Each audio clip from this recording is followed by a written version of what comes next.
Hey, I got my version of a shortbread cookie. It uses flour, cornstarch, and brown sugar and butter, and a little bit of bourbon to give it that flavor and fortification. So I'll show you how to get started on that. It's pretty simple to make. Even I can do it. So we'll get started making it. This is all-purpose flour, dark brown sugar, cornstarch, and 9 tablespoons of butter. This is 8 plus a little bit more. And then I use a little bourbon to give it that flavor. I'll get started at measuring it out. I've got this KitchenAid mixer. I'm going to mix everything in. I'll start by putting the butter in. This is 8 tablespoons here.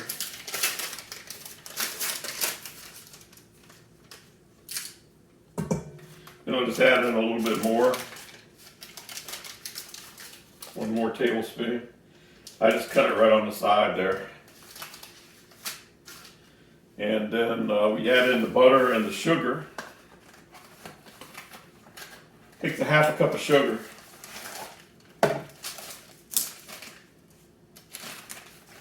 So you can't use regular sugar. I like the brown sugar. It just gives it a little more of a flavor.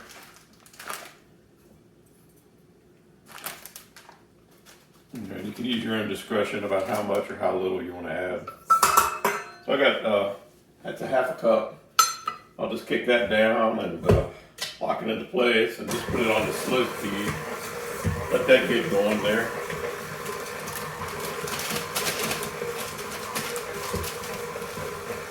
These are pretty nice grip sticks for keeping your anything in a bag sealed.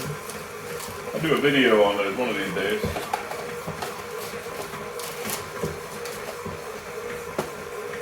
And then we're going to need a cup of flour and a 1/2 cup of this cornstarch.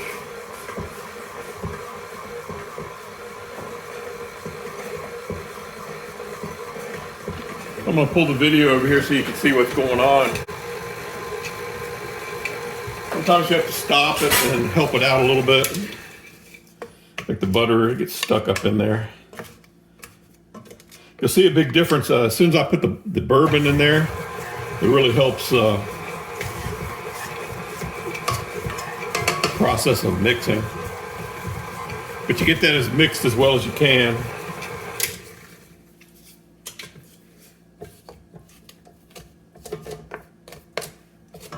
But at this point, you really don't need to worry about it too much. Because once you get the flour and everything going in there, it'll come together. So now I'm going to add the 1/2 cup of cornstarch.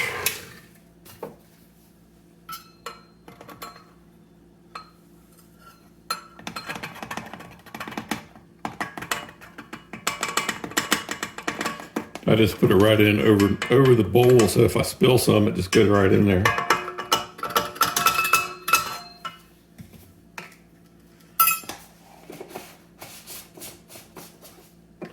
And then here's some flour. It's a full cup of all-purpose flour. Not many ingredients to this. You know, it's not perfect. You don't have to worry about getting your measurements exact, you know. Close enough is close enough. So those are totally all the ingredients except the bourbon's coming up next. I'll let that mix up.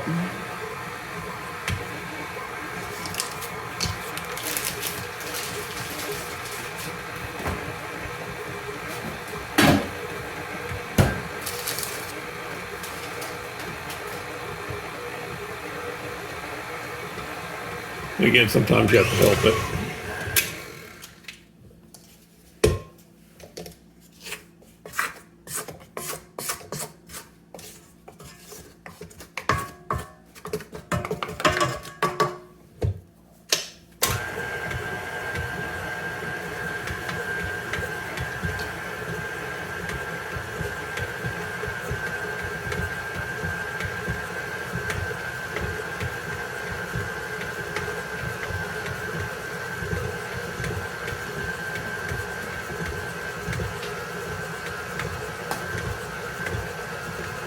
It's starting to get there.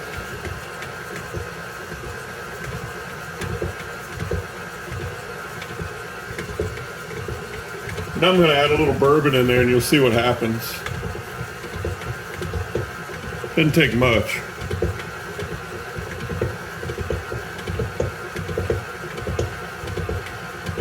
You can see already it got darker and it's starting to come together and be more workable.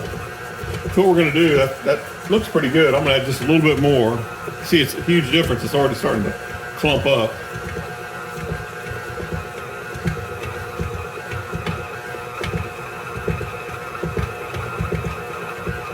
See that?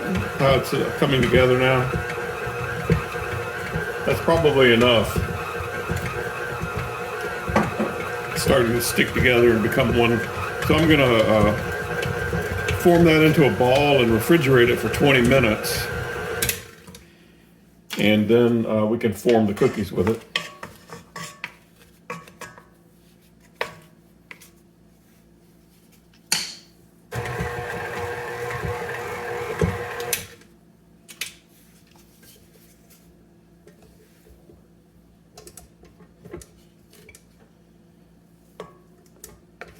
So adding the bourbon makes a big difference in how the workability of it. You could probably add vanilla flavoring or something like that, or maybe even water. I don't know, just something to give it,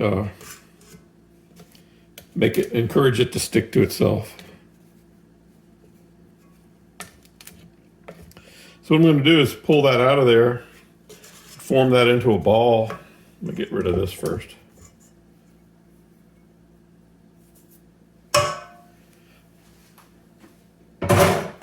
I'll form that into a ball and wrap it in some Glad wrap. Refrigerate it for 20 minutes to let it get chilled enough to work with it again. I guess because the butter in there is, you don't want that so soft.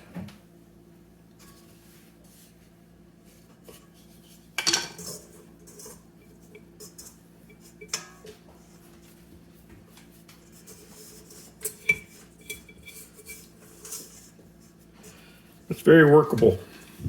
It almost feels like clay, actually.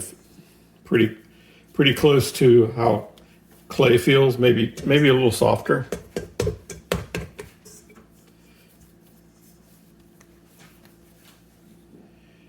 So I'm going to set that over here, form in a ball. I'm going to wrap it in this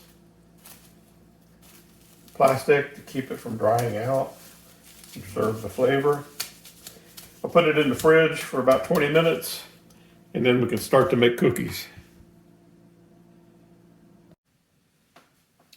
Okay, it's been over 20 minutes. Got this, the dough. I'm gonna open it up out of the plastic and roll it out onto this parchment paper. Actually, I've used this parchment paper already once. I've rolled it out and baked it on it, and I'm gonna use it again. So what I'm doing now is just rolling out the dough to about a 1/4 inch thickness. And this is about the amount of dough that will fit on one sheet of parchment paper.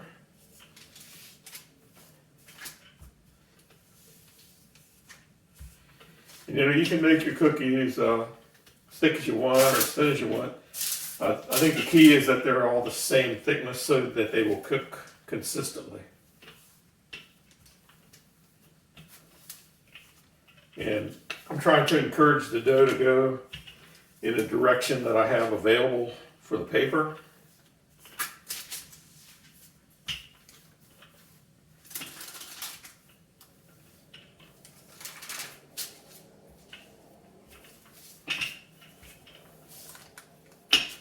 And I'm happy with that.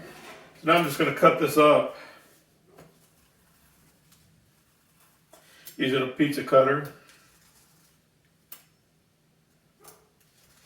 And again, you can make them whatever size, shape you want. You could even cut them out with a cookie cutter if you wanted to. I'm just going for like a simple design here.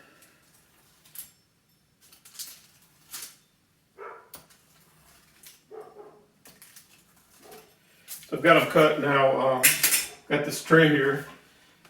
I'm going to turn the tray upside down and just slide the cookies right onto it. Just like that. And then it'll go in the oven. Might try to spread them out if I can. Well, now I'm just going to cook them just like that. Cook them into 350 for about 15 minutes.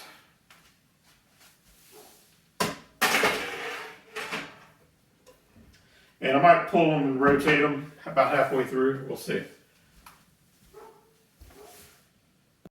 So I'm going to check the cookies. Probably roll them around if I can. I tend to get a little more done back here than in the front. So I'll rotate them.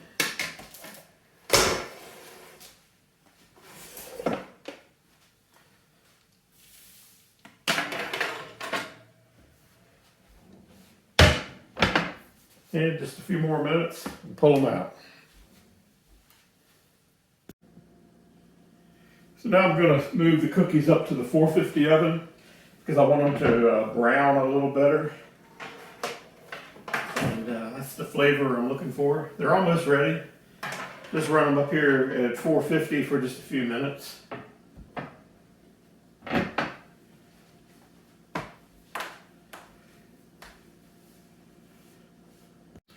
Cookies been in just a few minutes and I hope they're brown enough.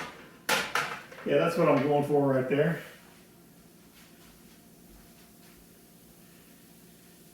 I'll set that over here to cool for a while.